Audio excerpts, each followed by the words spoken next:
वरना जो है वेस्ट बंगाल में 90 लाख से ज्यादा वोटर से नाम निकाल दे गए, वहां जो है ममता बनर्जी की हुकूमत खत्म हो गई। तमिलनाडु में वहां के जो चीफ मिनिस्टर थे स्टालिन, उनकी कॉन्स्टिट्यूंसी से 1 लाख वोट निकाल दिए गए, वो खुद जो है 22,000 वोट से हार गए।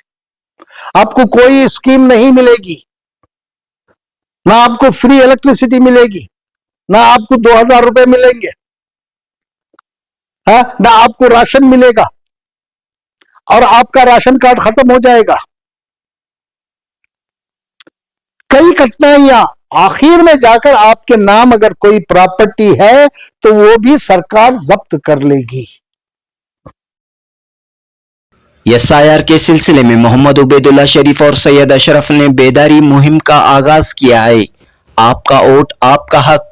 एसआईआर 2026 से अगर महरूम हो जाएंगे तो जिंदगी भर पछताना पड़ेगा। एसआईआर के सिलसिले में गफलत लापरवाही बरतने वाले न सिर्फ अपने आप को बल्कि आने वाली नस्लों को भी खतरे में डाल सकते हैं। लिहाजा 30 जून से इसी माह की 30 तारीख से शुरू हो रहे एसआईआर में हर शहरी, हर वोटर शामिल हो और वोटर फहरिस्त में अपना नाम दर्ज करे।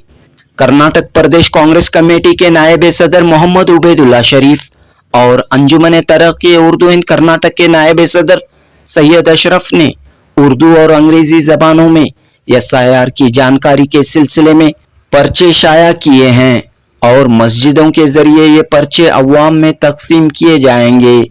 उबैदुल्ला शरीफ और सैयद अशरफ ने एक जानिब अवाम से, मुसलमानों से गुजारिश की है तो दूसरी तरफ रियासती हुकूमत और नए वजीर आला DK शिवकुमार से मुतालिबा किया है कि केरला के तर्ज पर कर्नाटक में भी परमानेंट रेसिडेंट सर्टिफिकेट यानी मुस्तकिल रिहायशी सर्टिफिकेट जरूरतमंद शहरियों को फौरी तौर पर दस्तयाब हो। उबैदुल्ला शरीफ और सैयद अशरफ ने कहा कि वो इस मांग को लेकर जरूरत पड़ने पर चीफ मिनिस्टर DK शिवकुमार से मुलाकात करेंगे।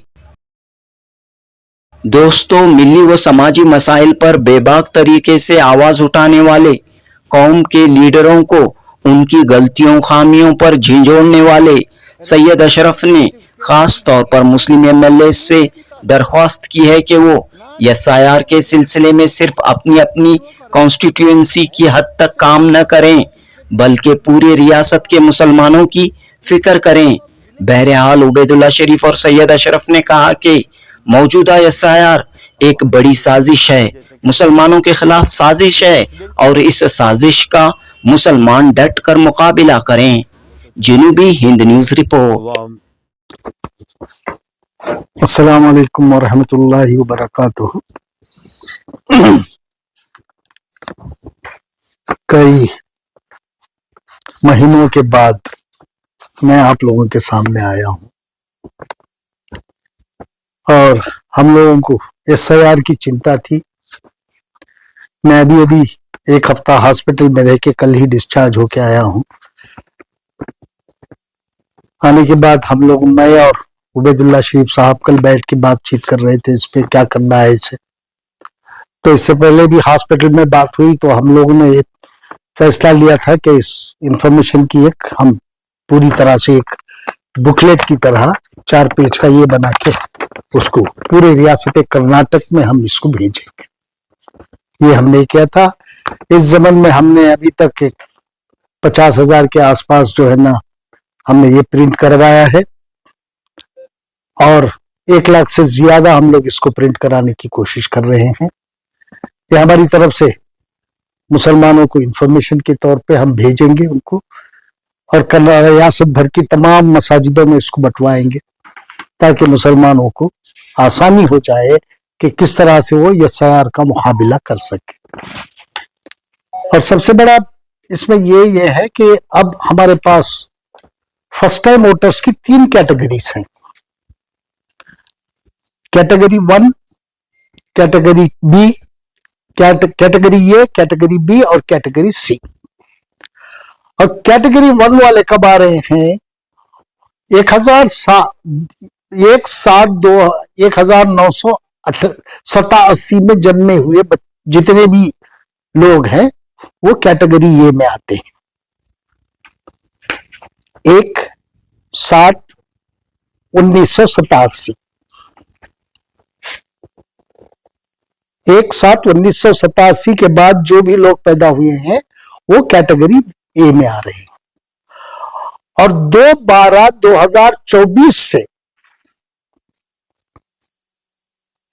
1/7/1987 और 2/12/2004 के बाद जितने भी पैदा हुए हैं, इस दरमियान भी जो पैदा हुए हैं वो लोग सब कैटेगरी बी में आ रहे हैं। और 2/12/2004 के बाद जितने भी पैदा हुए हैं वो कैटेगरी सी में आ रहे हैं।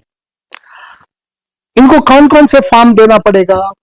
फॉर्म 6 सबके लिए एक ही फॉर्म है, फॉर्म 6, क्योंकि इनकी नई वोटर लिस्ट पे एंट्री होनी है।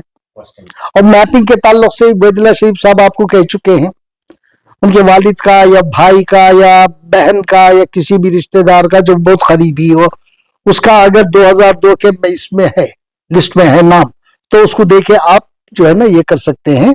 और सबके लिए फॉर्म 6 ही दरकार है। फॉर्म 6 के बाद क्या डॉक्यूमेंट आपको देना पड़ेगा? आपका डेट ऑफ बर्थ, एक certificate, date of birth certificate अगर आपकी है तो आप उसको सेल्फ अटेस्ट करके दे सकते हैं। डेट ऑफ बर्थ कहां से मिलेगी आपको? आपकी प्राइमरी स्कूल से भी मिल जाएगी। स्कूल सर्टिफिकेट में भी आपका 10वीं का मार्क्स कार्ड है, 10वीं के मार्क्स कार्ड में मिल जाएगी, 12वीं के मार्क्स कार्ड में भी आपको मिल जाएगी, डेट ऑफ बर्थ आ जाएगा उसमें। खाली उसकी एक कॉपी आप साइन करके जो है ना दे देंगे तो आपका काम वहां हो जाएगा। और दूसरा ये है वोटर इनफॉर्मेशन फॉर्म जो है, proof of date and place of birth of either father or mother, ये कहां से देंगे आप? कैसे देंगे ये? अगर 2002 में उनके वालिद या वालिदा का वोट है तो वो अगर दे देंगे तो काफी। वोटर लिस्ट जो है ना 2002 के वोटर लिस्ट में उनके वालिदैन का अगर नाम है तो उनके वालिदैन की डेट ऑफ बर्थ देने की इनको जरूरत नहीं पड़ेगी, क्योंकि ऑलरेडी ये वोटर है 2002 में। 2002 का वोटर लिस्ट का एक आप एक्सट्रैक्ट अगर उसी में लगा दे तो आपका काम वहां भी बच जाएगा, आपको कोई दिक्कत नहीं होगी। और जो है ना इसमें और आपको कोई दिक्कत होगी नहीं, जब आप सिर्फ 2002 के वोटर लिस्ट के फॉर्म की एक एक्सट्रैक्ट आप अपने पास रख ले और फॉर्म 6 के साथ उसे लगा के दे दे और अपना डेट ऑफ बर्थ, उसका प्रूफ अगर आपके पास वो नहीं है तो आपका आधार कार्ड तो होगा, आधार कार्ड में तो आपका नाम है, फोटो है, आपका डेट ऑफ बर्थ है, उसकी भी एक आप कॉपी दे दें तो भी वो आपका नाम जो है ना नई वोटर लिस्ट में जुड़ जाएगा। और आपको डॉक्यूमेंट क्या क्या वो एक्सेप्ट करेंगे, बीएलओ जो एक्सेप्ट करेगा, कौन कौन से डॉक्यूमेंट एक्सेप्ट करेगा? एक birth certificate issued by competent authority. अगर बर्थ सर्टिफिकेट कॉम्पिटेंट अथॉरिटी का मतलब ये है कि हॉस्पिटल से जब आप बच्चा पैदा होता है, हॉस्पिटल से जो है ना ओरिजिनल डेथ सर्टिफिकेट, ये बर्थ सर्टिफिकेट वही होती है जो हॉस्पिटल से इशू होती है। ओरिजिनल जो है ना वही है जिसके आधार पे ही आपकी जो है ना आयु, आपकी जो है ना एज काउंट होती है वहां से। ओरिजिनल डेथ, ये बर्थ सर्टिफिकेट जो है ना हॉस्पिटल से इशू हुए जाते ना, वो उसकी कॉपी अगर आपके पास है तो आप उसकी कॉपी एक दे सकते हैं, वो एक्सेप्टेबल है बीएलओ के सामने। दूसरा, अगर आपके पास पासपोर्ट है, पासपोर्ट पे तो आपका सारा डिटेल आ जाता है, माँ बाप का डिटेल भी आ जाता है। अगर पासपोर्ट की कॉपी पहला पेज और आखिरी पेज अगर आप उसको दे दें तो तब भी जो है ना आपका फॉर्म जो है ना एक्सेप्ट हो जाएगा, आपको कोई दिक्कत नहीं होगी। तीसरा, अगर कोई गवर्नमेंट एम्प्लॉई है, उसके पास पुराना कोई रिकॉर्ड नहीं है, उसका गवर्नमेंट ऑफिस का जो ये उसका आइडेंटिटी कार्ड इशू होता है, वो आइडेंटिटी कार्ड की एक कॉपी अगर वो लगा दे तो वो भी एक्सेप्टेबल है, तब भी कोई दिक्कत नहीं होगी आपकी, आपका वोट बरकरार रहेगा। उसके बाद 1 जुलाई 87 से गवर्नमेंट या local authority, bank, post office, LPG agency और पीयूसी, पब्लिक पीयूसी, यहां से आपका कोई भी ये आइडेंटिटी कार्ड का है, आपके यहाँ गैस एजेंसी, गैस का ये है, आपका रजिस्ट्रेशन है, आपके यहाँ गैस आ रही है, और गैस का जो रजिस्ट्रेशन की सर्टिफिकेट आपके पास रहती है वो, उसकी भी कॉपी, उसमें भी फोटो लगी रहती है। तो अगर वो भी दे देते हैं तो तब भी आपका ये भी जो है ना डॉक्यूमेंट मान्यता रखता है। परमानेंट रेजिडेंट सर्टिफिकेट अब हमारे पास ये नहीं है। सरकार को चाहिए कि फौरी तौर पर सारे अवाम को परमानेंट रेजिडेंशियल सर्टिफिकेट, जिस तरह से केरल गवर्नमेंट ने इशू किया था, उसी आधार पर फौरी तौर पर परमानेंट रेजिडेंशियल सर्टिफिकेट सारी अवाम को इशू करे।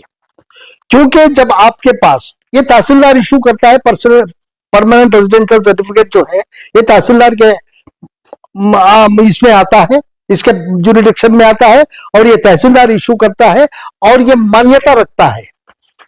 अगर आपके पास कोई भी डॉक्यूमेंट नहीं है तो आप अगर परमानेंट रेजिडेंशियल सर्टिफिकेट किसी तहसीलदार से ले हासिल कर लेते हैं तो ये आपके लिए काफी होगा, आपको और कोई डॉक्यूमेंट देने की जरूरत नहीं पड़ेगी। यहां सारी डॉक्यूमेंट का ये एक डॉक्यूमेंट काफी है। ये अब ये सरकार को चाहिए कि फौरी तौर पर अपने अपने तहसीलदार को इंस्ट्रक्शंस दे और टाइम बाउंड दे। ये नहीं है कि भाई वक्त गुजर गया उसके बाद इशू कर रहे हैं, ऐसा नहीं होना चाहिए। टाइम बाउंड, फौरी तौर पर टाइम बाउंड इसको जो है ना इशू करने के डायरेक्शन सरकार फौरन दे, और ये तहसीलदार से सर्टिफिकेट हासिल कर ले, तब भी आपका वोटर आईडी, वोटर लिस्ट में आपका नाम दर्ज हो जाएगा, आपको कोई आगे चल के दिक्कत नहीं होगी।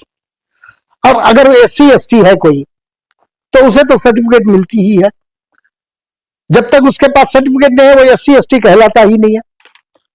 तो वो SC ST की कॉपी भी अगर वो दे देता है तो उसका भी वोट मान्यता रखता है, उसे भी कोई तकलीफ नहीं होगी।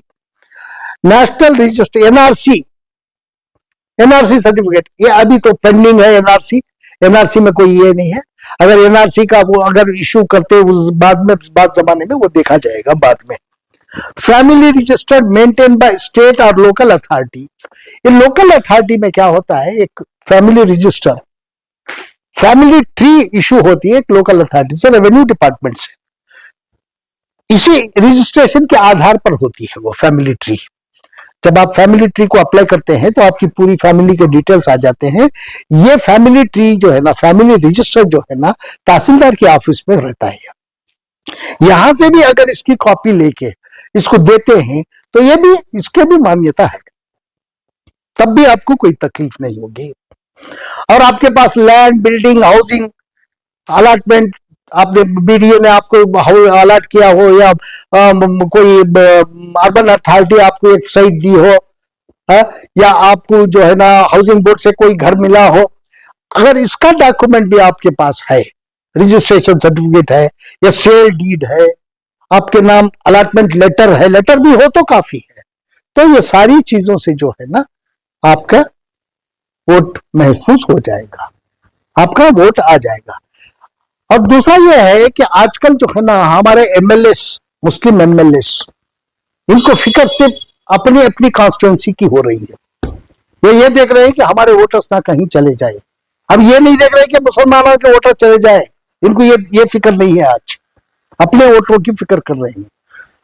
कांग्रेस प्रेसिडेंट को चाहिए कि अपने MLAs को फौरी तौर पर इंस्ट्रक्शंस दे कि खासकर, क्योंकि SIR जो है ना इससे पहले भी कई बार हो चुका है, 2002 में भी आया है SIR, इतना हल्ला गुल्ला नहीं हुआ था, जैसा आराम से होता था चले जाता था, कुछ भी ये नहीं होता था। लेकिन SIR इस वक्त इसलिए आया है, इस केंद्र सरकार की और जो है ना इलेक्शन कमीशन दोनों की जो है ना मिली भगत साजिश है मुसलमानों के खिलाफ, और मुसलमानों के वोटर्स को काटने की जो है साजिश हुई है। ये साजिश है हमारे खिलाफ। इस साजिश से हमें निपटना है तो हम सबको एकजुट होना है, इस समय मिलजुल कर काम करना है। सिर्फ MLAs MLCs अपनी अपनी कॉन्स्टिट्यूंसीज में अपना काम करा रहे हैं, ये गलत बात है।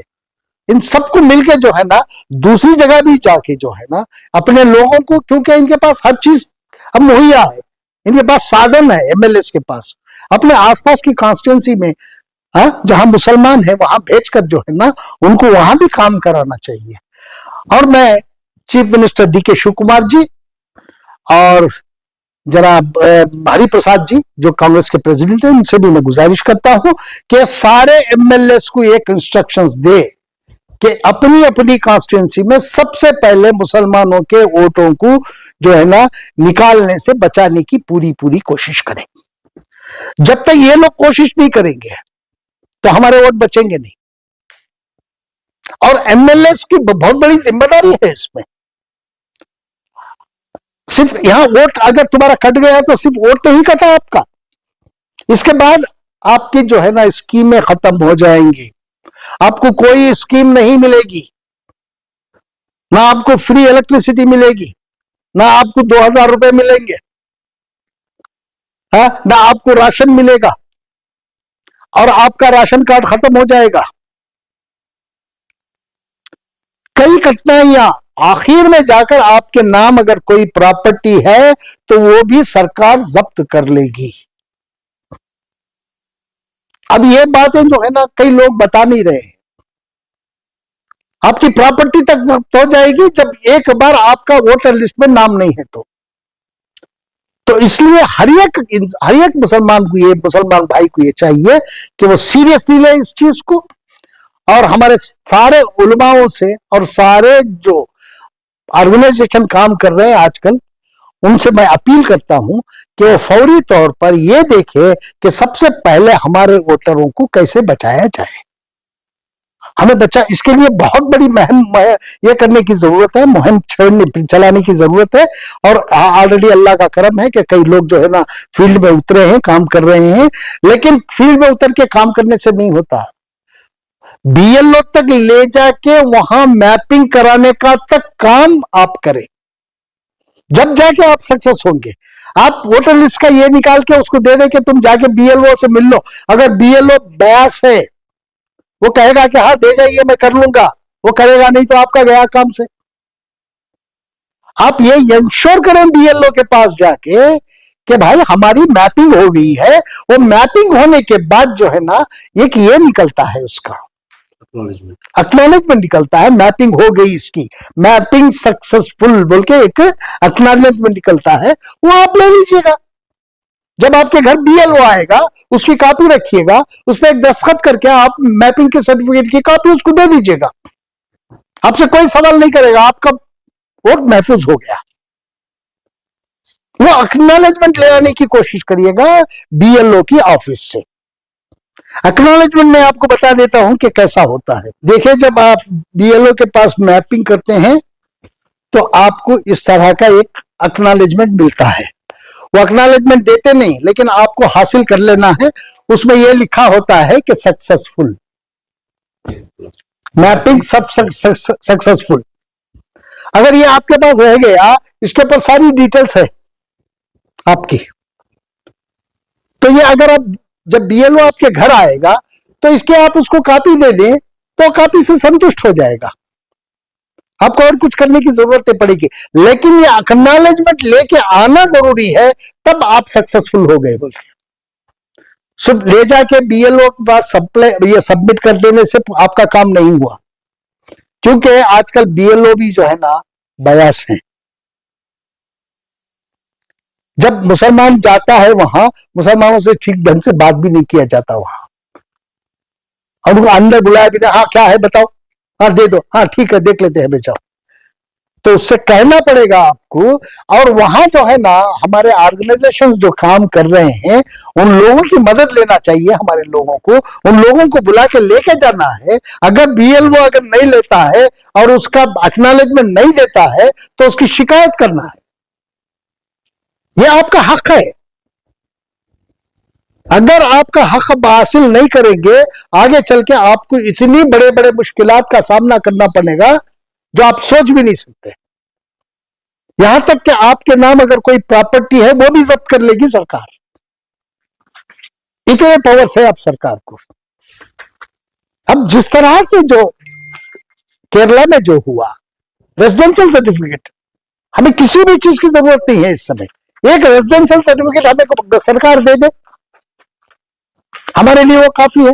और सरकार को ये पूरा हक है रेजिडेंशियल सर्टिफिकेट इशू करने का। किसी को वो सरकार को पूछने की जरूरत नहीं है, ना तो इलेक्शन कमीशन को पूछने की जरूरत है, ना सेंट्रल गवर्नमेंट को पूछने की जरूरत है, किसी को पूछने की जरूरत है। सरकार के इसमें है, जुरिडिक्शन में है। सरकार किसी को भी रेजिडेंशियल सर्टिफिकेट और उनके वहां का जो रेवेन्यू इंस्पेक्टर रहता है वो घर जाएगा, पूछेगा आप कितने साल से हैं, लिख के लाएगा, लाकर इसे जो है ना तहसीलदार को ये रिपोर्ट सबमिट करेगा, शाम को सर्टिफिकेट इशू हो जाएगी। वो लंबा काम भी नहीं है ये।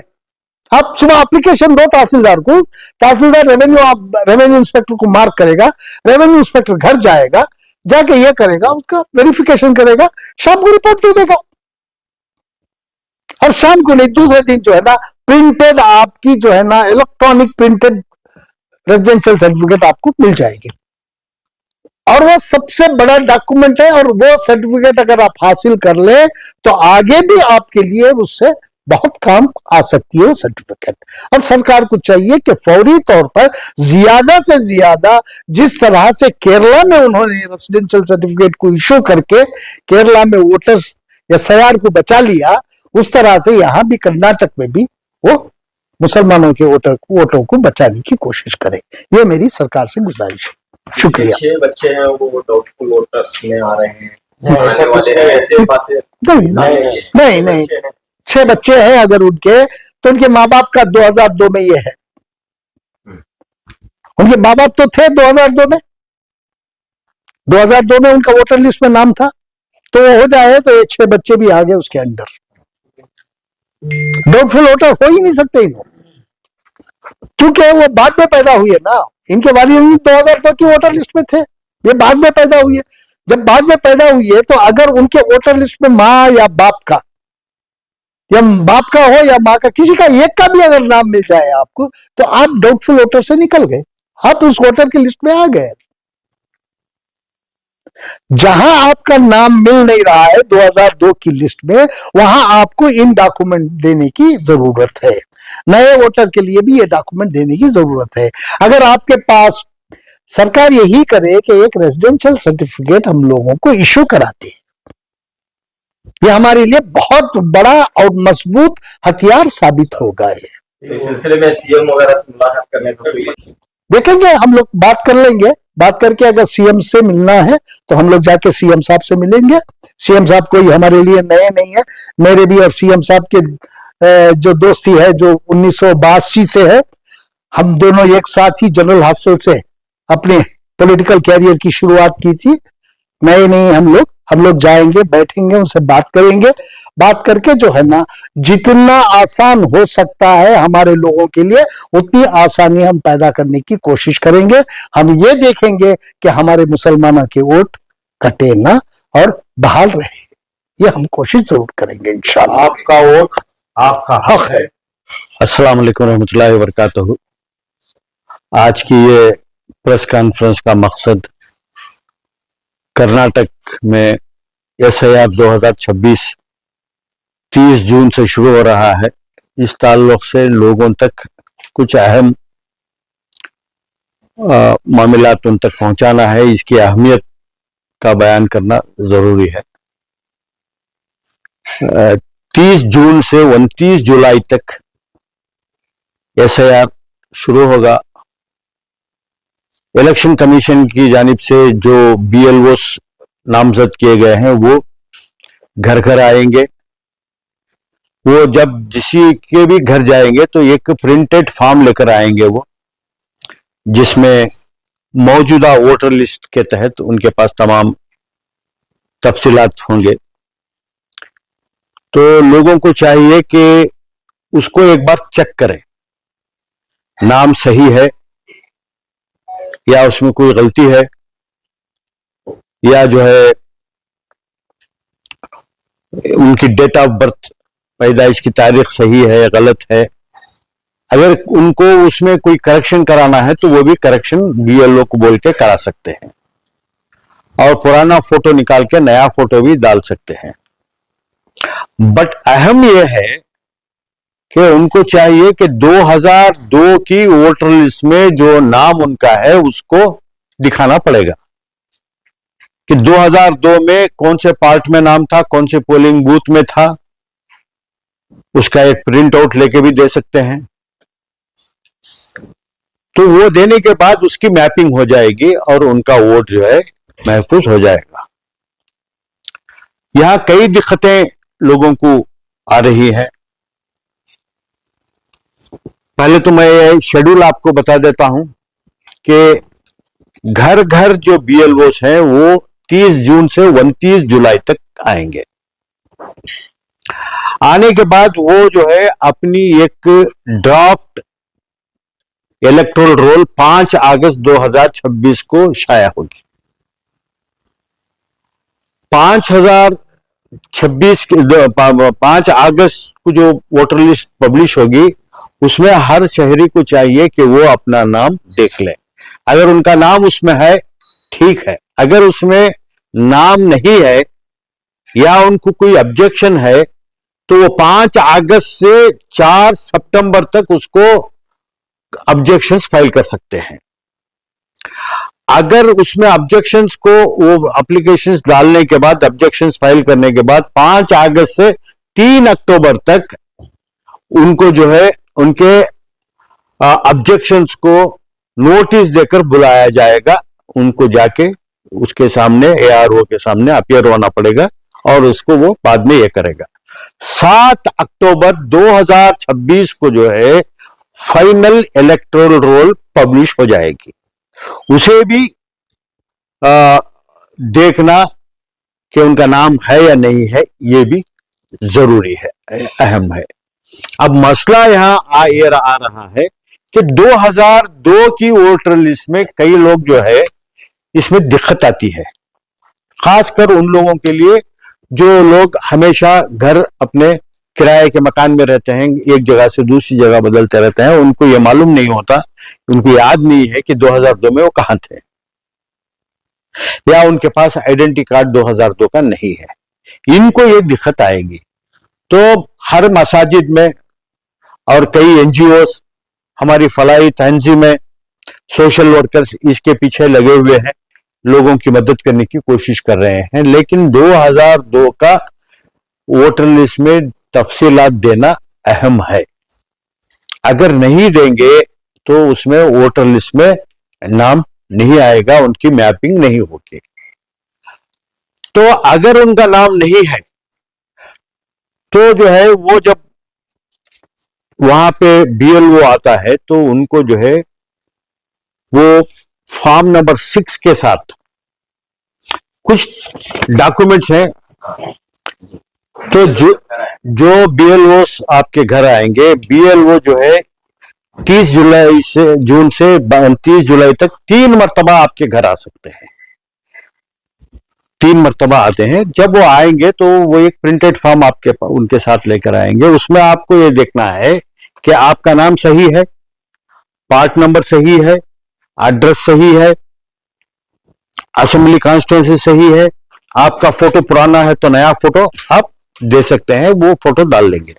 तो इसके साथ साथ जो है आपको 2002 का वोटर लिस्ट के तफसीलात देने पड़ेंगे कि 2002 में आप कहां थे, आपकी वोटर लिस्ट में नाम है या नहीं है।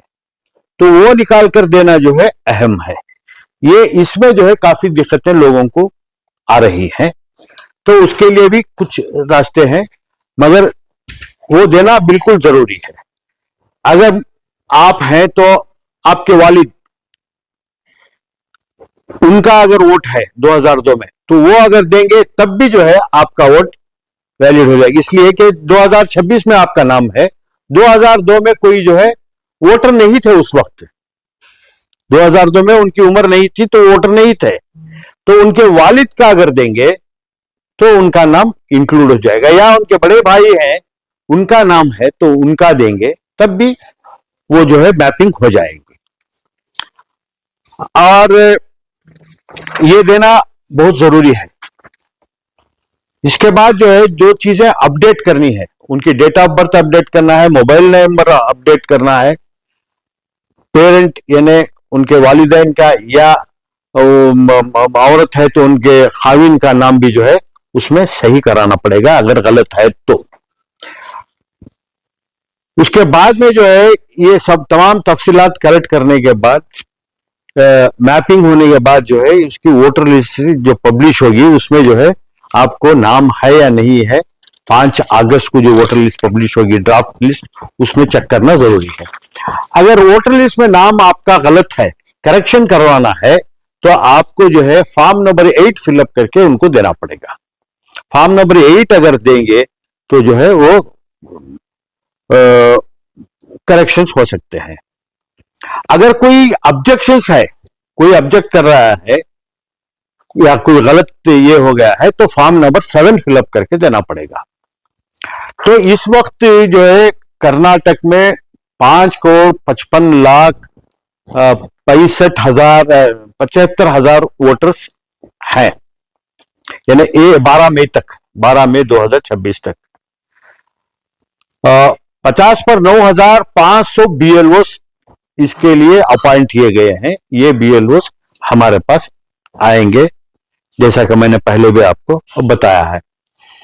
अगर नया वोटर है, किसी का नाम नया वोटर में डालना है, तो उनको जो है फॉर्म नंबर 6 फिलअप करके उसके साथ उनका बर्थ सर्टिफिकेट या 10वीं का मार्क्स कार्ड लगा के अपने वालिदैन का 2002 का मैपिंग देकर करवाना पड़ेगा।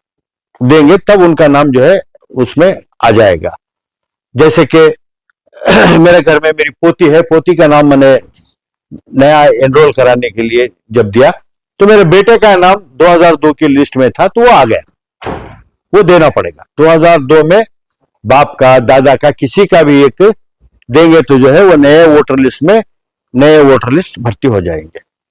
अगर 2002 में आपका नाम नहीं मिल रहा है, अगर आपको याद है कि आप 2002 में कौन से बूथ में वोट डाले थे, तब भी जो है वो तलाश कर सकते हैं, वो भी मिल जाएगा। 2002 की वोटर लिस्ट जो है इस वक्त वेबसाइट पे, इलेक्शन कमीशन के वेबसाइट पे मौजूद है, लेकिन वो सिर्फ कन्नड़ में है। तो जिसमें जो है काफी लोगों को दिक्कतें महसूस हो रही हैं कन्नड़ में देखने के लिए। इसके लिए कई NGOs वगैरह इसमें काम कर रहे हैं, उनकी मदद ली जा सकती है। उसकी हिफाजत कीजिए। एक साजिश हो रही है कि किसी तरीके से मुसलमानों के वोटों को काटा जाए। इस साजिश को नाकाम करने के लिए हर शहरी का फर्ज है कि वो SIR में अपना नाम दर्ज कराए।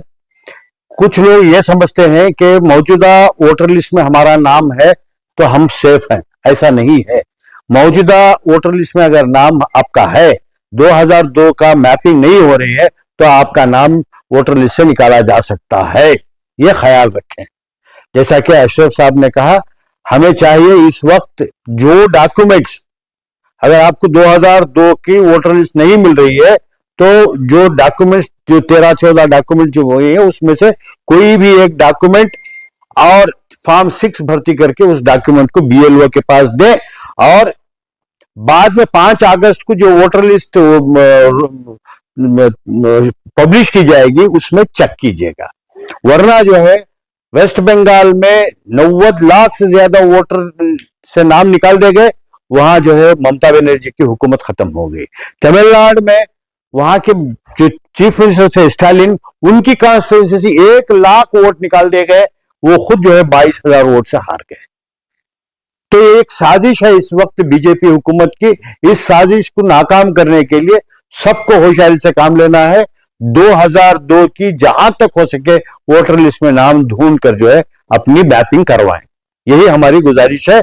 और खासकर हम तमाम उलमा से गुजारिश करेंगे, आइमा से गुजारिश करेंगे, कल जुमा है तो जुमा में जो है इस ताल्लुक से बयान करें, और हमारे जो हैंड बिल्स जो है वो हम तकसीम कर रहे हैं जुमा को, वो जो है लोग लेकर जो है उससे फायदा उठाएं। शुक्रिया। केरला के सिलसिले में बात कही जाती है कि केरला के सिलसिले में बात कही जाती है कि वहाँ की समाजी तंजुमों ने बढ़ चढ़ कर हिस्सा लिया, बहुत ही कामयाबी के साथ कोशिशें की, इस वजह से वहाँ पर SIR का मराना कामयाब। देखिए सही बात है, वहां जो है केरल में जो है वहां की तमाम तंजीमें, मैं समझता हूं तमाम सियासी जमातों ने मिलकर काम किया, और वहां की हुकूमत ने, जैसे कि अशरफ साहब ने कहा, जो रेसिडेंशियल सर्टिफिकेट जो उन्होंने लोगों को इशू किया, उससे काफी फायदा हुआ।